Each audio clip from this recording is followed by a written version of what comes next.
მოსამართლე რომეო ტყეშელაშვილმა სულ რამდენიმე წუთის წინ გამოაცხადა სარეზოლუციო ნაწილი და დემეტრე ჩიქოვანი დამნაშავედ იქნა ცნობილი დიღმის ძალადობის ეპიზოდთან დაკავშირებით, რაც შეეხება რიკაძეს და გაბაშვილს. ისინი დამნაშავედ არიან ცნობილები როგორც ძალადობის ეპიზოდთან დაკავშირებით, ასევე გიგა ავალიანის საქმესთან დაკავშირებითაც. მოსამართლე რომეო ტყეშელაშვილი ზუსტად 4 შაბათს 6-ის ნახევარზე დაბრუნდება სხდომათა დარბაზში და გამოაცხადებს უკვე წლების რაოდენობას და ცნობილი გახდება, რამდენი წლით მოუწევთ მათ საპატიმრო დაწესებულებაში ყოფნა. დღეს საინტერესო იყო დახურული სასამართლო პროცესი, როგორც პირველებისთვის ხდება ცნობილი, ბრალდებულებმა კვლავ დუმილის უფლებით ისარგებლეს, თუმცა ერთადერთი, რაც სხდომათა დარბაზში ალექსანდრე გაბაშვილმა გააჟღერა, თქვა, რომ ის იყო სწორედ ინიციატორი, როგორც ჩვენთვის არის ცნობილი, რომ წასულიყვნენ მათემატიკის მასწავლებელთან, მას დალაპარაკებოდნენ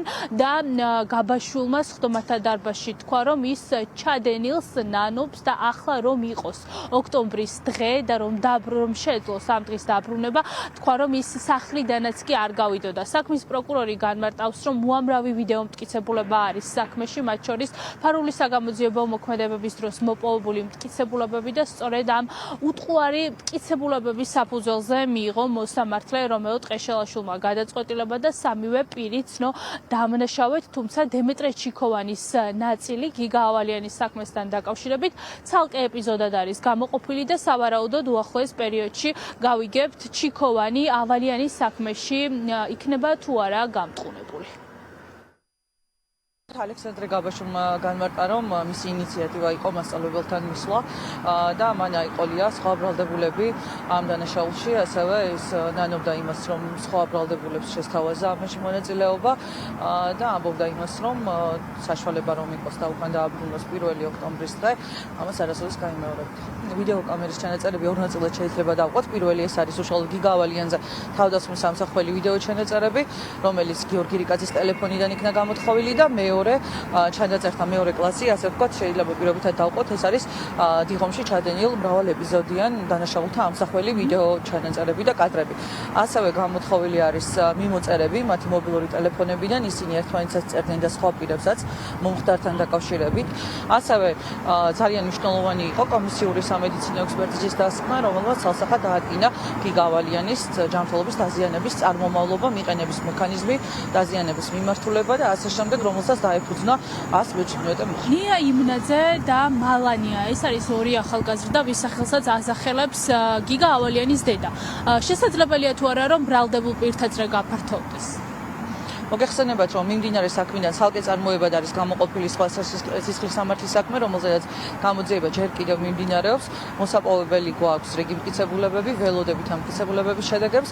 მომავალში თუ შეიქმნება საკმარისი საფუძველი სისხლის სამართლებრივი პასუხისმგებლობის და დევნის დასაწყებად, ბუნებრივია პროკურატურა ამ გადაწყვეტილებას მიიღებს.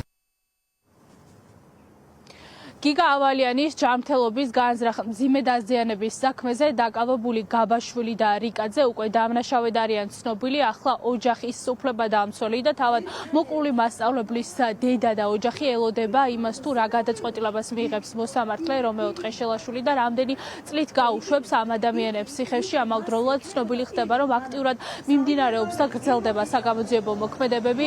თავდაპირველად ეკა კუპატაძემ გააჟღერა რამდენიმე არასრულწლოვნის სახელი და გვარი, ვინც არ არიან ჯერჯერობით დაკავებულ პირთა სიაში, თუმცა საგამოძიებო მოქმედებები აქტიურად გრძელდება და არ არის გამორიცხული, რომ ამ ადამიანებსაც დაადონ ხელბურკილები. ოჯახის წევრების მოთხოვნა არის ის, რომ დაისაჯოს ყველა ის პირი, ვინც აღნიშნულ დანაშაულში იღებდა მონაწილეობას, ვინც ასევე დანაშაულის შესახებ იცოდა და საგამოძიებო უწყებას ინფორმაცია არ მიაწოდა.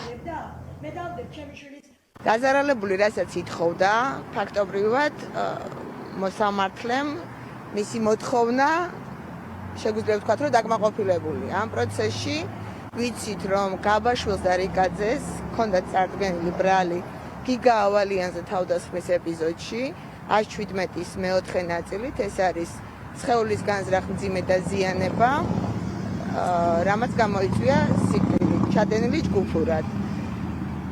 მოსამართლემ დამნაშავედ ცნო ორივე მათგანი. განზრახა რომ იყო ეს დასაბუთა იმით, რომ მიღბით მიყვებოდნენ გიგას შორი ახლოს 26 მეტრის მანძილზე ბოლო დღეს, რომ 3 დღე იყო ჩასაფრებაში მყოფი ეს არასრულწლოვნები.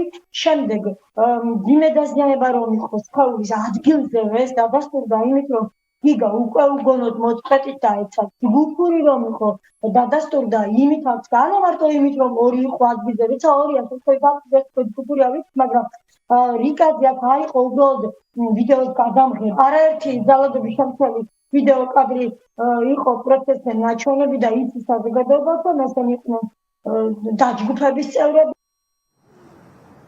მას შემდეგ, რაც გიგა ავალიანის საქმეზე დააკავეს გაბაშვილი, რიკაძე და ჩიქოვანი, საგამოძიებო მოქმედებებით დადგინდა, რომ მათ მობილურ ტელეფონებში ინახებოდა უმძიმესი ვიდეო კადრები, რომელიც ასახავდა არაერთ ძალადობას. სწორედ ამის შემდეგ დაიწყო აღნიშნულ სისხლის სამართლის საქმეზე კიდევ ერთი გამოძიება და გაერთიანდა როგორც გიგა ავალიანის საქმე, ასევე დიდი დიღმის ჯგუფური ძალადობის ეპიზოდი და დღეს ცნობილი გახდა, რომ რიკაძე და გაბაშვილი ცნობილ იქნენ დამნაშავეებად, როგორც გიგა ავალიანის საქმეზე, ასევე დიდი დიღმის ეპიზოდზე. დემეტრე ჩიქოვანი კი ჯერჯერობით მხოლოდ დიდი დიღმის ეპიზოდზე არის დამნაშავედ ცნობილი. ოთხშაბათს ზუსტად 6-ის ნახევარზე უკვე გახდება ცნობილი, რამდენი წლით გაუშვებს მოსამართლე რომეო ტყეშელაშვილი ამ ადამიანებს ციხეში.